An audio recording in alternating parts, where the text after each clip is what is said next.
کہ بلوچستان میں پاکستان دشمنوں کا بڑا حملہ ناکام بنا دیا گیا ہے۔ سیکیورٹی فورسز نے 12 مقامات پر حملے ناکام بنا کر فتنہ ہندوستان کے 67 دہشت گردوں کو ہلاک کر دیا۔ مادر وطن کے دفاع کے لیے 10 جوان شہید ہو گئے۔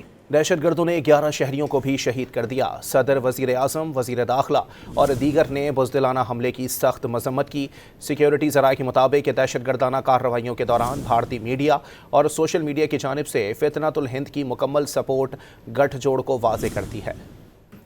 گزشتہ رات فتنہ الہندوستان کے دہشت گردوں نے بلوچستان کے 12 مقامات پر بزدلانہ حملے کیے، جس کے بعد سیکیورٹی فورسز کا آپریشن جاری ہے۔ سیکیورٹی ذرائع کے مطابق ان آپریشنز میں ہلاک دہشت گردوں کی مصدقہ تعداد 67 ہو گئی۔ سیکیورٹی اداروں اور پولیس کے 10 جوان عوام کی حفاظت کے لیے لڑتے ہوئے شہید ہوئے۔ گھناؤنے واقعے میں 11 معصوم بلوچ شہریوں کو بھی شہید کر دیا گیا۔ شہداء میں 5 مرد، 3 خواتین اور 3 بچے شامل ہیں۔ دہشت گردوں نے گوادر میں خضدار سے تعلق رکھنے والے مزدور خاندان کے 5 افراد بھی شہید کر دیے۔ بزدلانہ حملوں کے بعد سیکیورٹی فورسز کی طرف سے مزید آپریشنز اور فضائی نگرانی کی جا رہی ہے۔ ان دہشت گردانہ کارروائیوں کے دوران ہندوستانی میڈیا اور سوشل میڈیا پر فتنہ الہندوستان کی مکمل سپورٹ کی جا رہی ہے۔ فورسز نے اس کے علاوہ بھی گزشتہ 48 گھنٹوں میں کارروائیوں کے دوران 41 دہشت گردوں کو ہلاک کیا، جس کے بعد ہلاک ہونے والے دہشت گردوں کی مجموعی تعداد 108 ہو گئی ہے۔ صدر مملکت، وزیر اعظم، وفاقی وزیر داخلہ اور وزیر اعلیٰ بلوچستان اور دیگر نے بزدلانہ حملوں کی شدید مذمت کی اور حملے ناکام بنانے پر سیکیورٹی اداروں کو خراج تحسین پیش کیا۔